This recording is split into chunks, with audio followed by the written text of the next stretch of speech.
Le PDG d'une importante société étatique en Algérie a pris la fuite, comme tous les autres Harraga, afin de fuir ce qui lui paraissait à lui, en tout cas une condamnation pour terminer tous ses jours en prison. Le PDG de la Société nationale des travaux publics, Monsieur Belkacem Abdelseddouk, craignant pour sa vie, craignant de finir toute sa vie dans une cellule de prison infecte, a décidé de fuir l'Algérie. La SNTP, je rappelle qu'elle a été créée en 1977. Pourquoi je dis que c'est une entreprise importante? Parce qu'elle est impliquée dans pas mal de projets de construction d'infrastructures nationales. Elle est impliquée dans la construction du projet ferroviaire présenté comme le plus grand projet ferroviaire en Algérie. Il s'agit du train qui va relier les mines de Rajbilet à Béchar, plus de 6 milliards de dollars. La SNTP était impliquée dans la construction du tronçon Tindouf, 2 stations de service à Tindouf et Zouirat. C'est une route qui va relier la ville de Tindouf algérienne à la ville mauritanienne de Zouirat et qui va traverser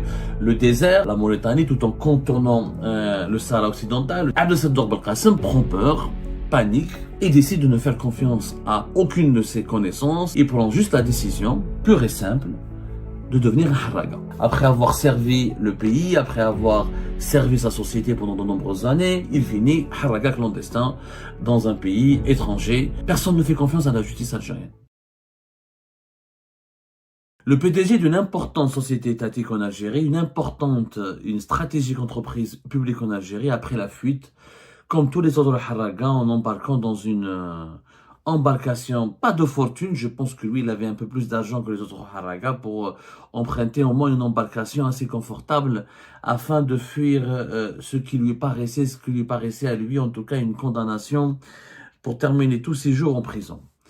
Le PDG de la Société nationale des travaux publics, Monsieur Belkacem Abdelseddouk, son nom et Belkacem Abdelseddouk. Belkacem Abdelseddouk dirigeait pendant plusieurs années cette Société nationale des travaux publics qui est connue, qui existe depuis 1977 et qui est impliquée dans plusieurs projets importants. Il a été relevé de ses fonctions vers la 2e semaine du mois d'octobre 2025. Il y a de cela 8 jours, une semaine plus exactement, Monsieur Abdelseddouk Belkacem, craignant pour sa vie, craignant de finir toute sa vie dans une cellule de prison infecte, inconfortable, insupportable et fatale pour son état de santé, a décidé de fuir l'Algérie comme les Harraga, tout simplement de brûler, comme on dit, tout simplement. Il a fui clandestinement l'Algérie pour s'établir en Europe et pour échapper à la vindicte de la justice algérienne et pour échapper à une justice qui lui paraissait inéquitable, cruelle et intraitable et surtout pas digne de confiance. J'ai eu du mal à commencer cette émission parce que j'ai eu peur de ne pas être pris au sérieux. Je vous assure, c'est une histoire sérieuse. Il y a eu un PDG de la Société nationale des travaux publics, M. Belkacem Abdelseddouk. Alors, il a dirigé cette entreprise depuis plusieurs années. La SNTP, je rappelle qu'elle a été créée en 1977. Pourquoi je dis que c'est une entreprise importante? Parce que elle opère dans le secteur des travaux publics, le génie civil, elle est impliquée dans pas mal de projets de construction d'infrastructures nationales. Alors, je vais vous donner quelques exemples de ces projets. Par exemple, récemment, elle est impliquée dans la construction du projet ferroviaire présenté comme le plus grand projet ferroviaire en Algérie, notamment il s'agit du train qui va relier les mines de Rajbilet à Béchar, un train qui va coûter à l'Algérie dans les 6 milliards de dollars, plus de 6 milliards de dollars. La SNTP était impliquée dans la construction du tronçon Tindouf. Mais il n'y a pas que ce projet-là. La SNTP était aussi impliquée dans la réalisation, par exemple, en 2021, elle a signé avec Naftal une convention pour réaliser 2 stations de service à Tindouf et Zouirat, sur la fameuse route que l'Algérie avait pris l'engagement de réaliser, qui va coûter à l'Algérie presque $1 milliard. C'est une route qui va relier la ville de Tindouf algérienne à la ville mauritanienne de Zouirat et qui va traverser le désert de Tindouf à la Mauritanie, tout en contournant le Sahara occidental, le territoire disputé entre le Maroc et le Front Polisario. Et l'objectif de cette route, rappelez-vous, était de permettre aux entreprises algériennes et aux entreprises mauritaniennes de faire du commerce et de améliorer la connectivité logistique entre l'Algérie et la Mauritanie. Cette route a été, c'est une route, je crois, de plus de 700 km, quand même, mine de rien. Elle va coûter à l'Algérie plus exactement presque $1 milliard. Et les stations de service qui devaient permettre aux camionneurs, aux automobilistes qui devraient emprunter bientôt cette route, devaient être construites par la SNTP, la Société nationale des travaux publics. C'est une société stratégique aussi, elle est impliquée dans des projets assez prestigieux. Par exemple, elle était impliquée dans la réalisation des travaux, des équipements en VRD du stade de Douira, qui a été inauguré récemment. C'était en 2022 où elle était impliquée dans ce projet-là. Et ce directeur général, Abdessaddour Belkacem, était en charge de superviser personnellement ce projet. Le stade de Douala, c'est un stade de 40 000 places.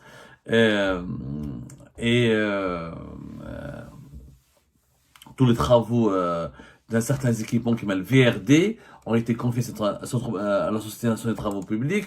D'autres projets sont nombreux.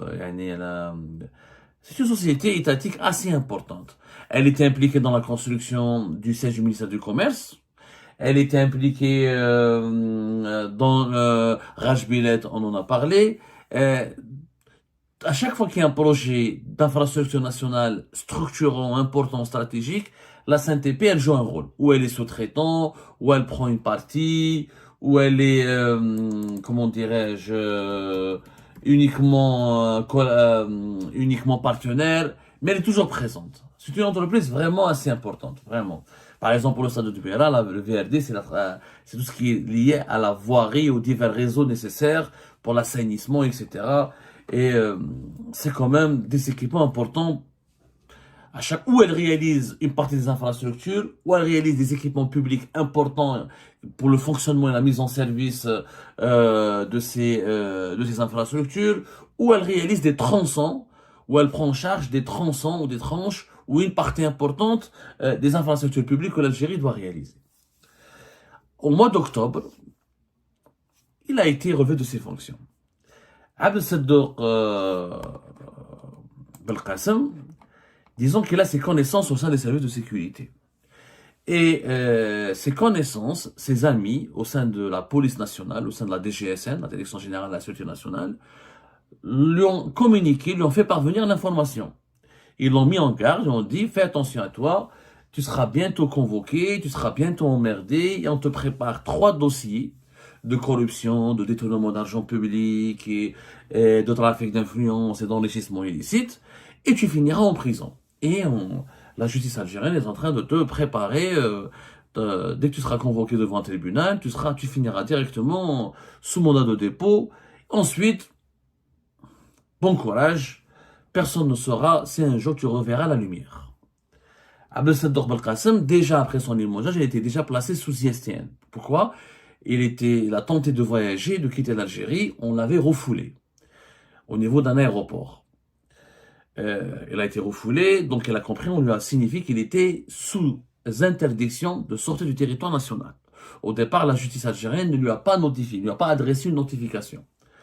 Donc, Abdessaddour Belkacem, depuis son limogeage, octobre, novembre, dès le début du mois, non, vers la fin du mois de novembre, un mois après son limogeage, il voit qu'il est frappé d'une ISTN, qu'il n'a pas reçu une notification judiciaire, qu'il n'a pas été entendu correctement, et ses amis au sein de la police lui disent, voilà, t'es le prochain sur la liste, tu feras partie de ces managers des entreprises étatiques qui ont été déjà inquiétés, qui ont été déjà incarcérés, souvent arbitrairement ou expéditivement au cours de procédures expéditives où les droits de la défense ou de la présomption d'innocence, les droits de la défense ont été bafoués, la présomption d'innocence a été bafouée. Abdessaddour Belkacem prend peur, panique, et décide de ne faire confiance à aucune de ses connaissances et décide de ne faire ni intervention, ni demander une protection. Il prend juste la décision, pure et simple, de devenir un harraga. Abdel Saddoq Belkacem, depuis une plage de la wilaya de Ain Timochent, il paye des passeurs qui vont le placer, ils vont lui trouver une belle place dans une embarcation de Harraga. Visiblement, encore une fois, je parle, quand on dit embarcation de fortune, souvent on fait référence à ces bateaux, à ces petits navires, à ces petits bateaux, à ces petites embarcations vraiment fragiles, archaïques, qui tombent souvent en panne, qui partent souvent à la dérive et qui finissent par causer des naufrages ou des accidents en haute mer, provoquant des tragédies ou des drames. Mais ça, c'est parce que c'est des Harraga qui n'ont pas les moyens financiers de s'offrir une traversée sur des embarcations de qualité, confortables, bien équipées et sécurisées. Quand on fait partie de la catégorie de Abdel Saddoq Belkacem, on paye pour, c'est pas des yachts, c'est des bateaux modernes, robustes, avec des moteurs vraiment plus robustes, plus puissants, et ce sont des embarcations destinées aux bons payeurs, aux harragas ce qu'on appelle nous les harragas du luxe, les harragas de la jet set. Ce sont des jet setters, c'est-à-dire des gens qui sont les harragas riches, qui payent donc, qui cassent leur tirelire pour payer, s'offrir une traversée sur une embarcation, mais vraiment très luxueuse, à la limite très sûre, bien équipée. Depuis une plage de la wilaya de Ain Timochent, Abdel Saddoq Belkacem a réussi à atteindre les eaux territoriales espagnoles, à débarquer en Espagne, comme des centaines ou des milliers de harragas algériens, depuis le début de cette année 2025, et depuis il a disparu, il n'a plus donné signe de vie. Il est hors de portée des autorités judiciaires et des autorités et des services de sécurité algériens, et aucun radar n'a pu le détecter, personne ne sait où est-ce qu'il se trouve. Certaines sources indiquent qu'il a pu rejoindre l'Angleterre, d'autres sources affirment qu'il se trouve toujours sur le territoire espagnol, d'autres sources disent au contraire qu'il est parti se réfugier, se cacher en France, d'autres sources disent qu'il a quitté carrément l'Union européenne et qu'il a pu se faire des papiers pour rejoindre un pays beaucoup plus discret où il n'y a aucun accord d'extradition avec l'Algérie. En tout cas, Abdel Saddoq Belkacem, après la fuite, il a fui clandestinement après avoir servi le pays, après avoir servi sa société pendant de nombreuses années, après avoir dirigé une des sociétés étatiques les plus importantes du pays, il finit harraga clandestin dans un pays étranger. Peut-être qu'il a trouvé les moyens d'acheter une résidence, peut-être qu'il avait déjà un titre de séjour, on ne sait pas, on n'a pas tous les détails dans cette histoire, sur cette histoire très très opaque. Sauf que voilà, il a disparu. Aujourd'hui, il est porté disparu. Cette histoire, elle est au-delà du... C'est pas uniquement un scandale. Je ne peux pas dire qu'Abdel Saddoq Belkacem est innocent. Je ne peux pas dire aussi qu'il est vraiment impliqué dans les affaires de corruption. Tout ce que je dis, c'est que personne ne fait confiance à la justice algérienne. Personne. Personne ne fait confiance à la justice algérienne. Tout le monde se sauve, tout le monde veut prendre le large. Tout le monde veut fuir parce que, y compris quand on est innocent, même quand on n'a rien fait. Parce que vous allez me dire, j'imagine un peu les commentaires maintenant qui vont fuser plus tard ou qui vont bombarder cette émission. Mais oui, il faut pas le défendre, c'est un corrompu, il a pris de l'argent, il a volé, s'il n'avait rien à se reprocher, il serait resté. Ben, justement, personne ne veut rester en Algérie, même quand on est innocent. Même quand on n'a rien fait, on a peur. Même quand on n'a rien fait, on a peur. Tout le monde veut prendre les clés des champs, comme dit l'expression. En réalité, ce scandale n'est pas une simple affaire de corruption qui a mal tourné ou une affaire d'enrichissement illicite. Non, le problème, c'est qu'il y a une rupture totale entre les élites algériennes et la justice algérienne. La justice algérienne n'inspire plus confiance. La justice algérienne, personne ne veut lui accorder le moindre crédit. Tout le monde a compris qu'en Algérie, il n'y a pas de présomption d'innocence. et que personne ne veut finir ses jours en prison en Algérie parce que les conditions de détention sont tellement terribles et les prisons sont tellement pleines à craquer. Quand on est âgé, j'imagine que je n'ai pas l'âge exact, mais il doit pas être très loin de la retraite, hein. Abdel Belkacem, c'est pas un jeune, il n'a pas moins de 40 ans, en tout cas, il n'a pas mon âge. Et il est certainement âgé de plus de 55 ans jusqu'à plus de 60 ans. Personne ne fait confiance à la justice algérienne. Aujourd'hui, dès qu'on a un problème avec la justice algérienne, les gens veulent fuir. Parce qu'ils savent très bien que les juges sont là pour appliquer des instructions téléphoniques, que la présomption d'innocence, encore une fois, n'est un principe qui a disparu du vocabulaire des juges algériens, que les convocations sont juste une démarche pour préparer le terrain des emprisonnements, et que les incarcérations sont devenues systématiques. Il n'y a pas aucune condition réunie pour garantir des procédures équitables. Il n'y a pas de procès équitable en Algérie. La justice, elle ne fait que elle est devenue qu'une salle d'attente pour envoyer les gens vers la prison. C'est ça la justice en Algérie. C'est des hangars de transit. Les tribunaux en Algérie, ce sont des zones de transit vers la prison. Les juges ne vous écoutent même pas. Oui, voilà, on a reçu l'appel, vous êtes Abdelkacem Seddo, vous êtes, ok, je vérifie ce qui a été dit au téléphone, etc. Ah, je dois vous emprisonner, armée al-habs. C'est aussi simple que ça. On a demandé à emprisonner Abdel Belkacem, on l'envoie en prison. Et ça, malheureusement, la majorité des managers et des cadres dirigeants des entreprises algériennes, privées comme publiques, ont compris qu'ils n'ont aucune chance face à l'appareil judiciaire algérien. Que l'appareil judiciaire algérien est une machine, une broyeuse. Une broyeuse, c'est-à-dire une machine qui va les écraser, les broyer, les broyer, mettre les faire au moelle, les massacrer.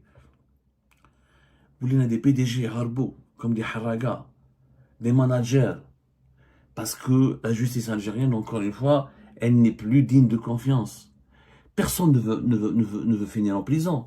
Moi, je ne dis pas encore qu'il est innocent, je ne sais pas s'il est innocent. Mais je ne suis pas en train de dire qu'il n'a rien fait de mal, qu'il est tout miel, tout sucre. Je n'ai pas la preuve. Mais je n'ai pas la preuve du contraire. Je n'ai pas la preuve de sa culpabilité. Je n'ai pas la preuve de son implication dans les affaires de corruption.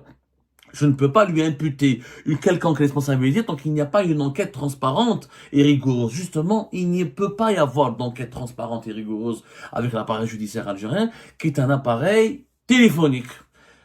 Aujourd'hui, le seul appareil qui fonctionne au sein de la justice algérienne, c'est le fax et le téléphone.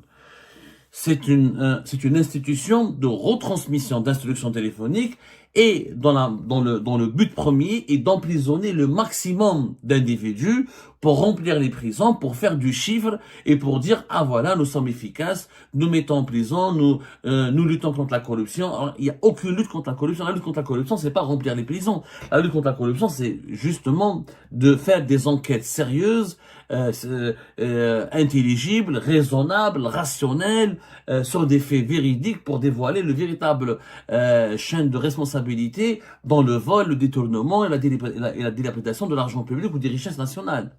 C'est pas emprisonner à tort et à travers. Mais face à une justice qui emprisonne à tort et à travers, les gens préfèrent déguerpir. Ils préfèrent fuir. Même quand on est innocent, quand on n'a rien à se faire reprocher, on a peur.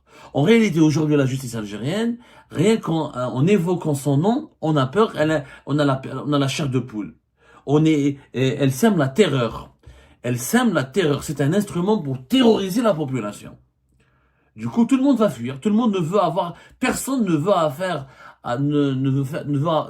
ne veut se retrouver en face d'un juge algérien. Parce que le juge algérien ne comprend pas. Il ne vous écoute pas. Il n'applique pas des lois, il n'applique pas des procédures, il applique des instructions et un agenda qui lui a été dicté d'en haut pour des besoins politiciens, pour des besoins de règlement de compte. Donc personne ne veut avoir affaire à la justice algérienne. Avec le résultat. Et je suis sûr que ce PDG ne va pas être un cas isolé. Abdel Belkacem va certainement inspirer d'autres managers, d'autres cas dirigeants qui vont faire la même chose. Ils vont se dire, bah, nous aussi, on va pas faire, il n'y a pas de justice, il n'y a pas de présomption d'innocence, il n'y a aucune chance pour avoir un procès équitable.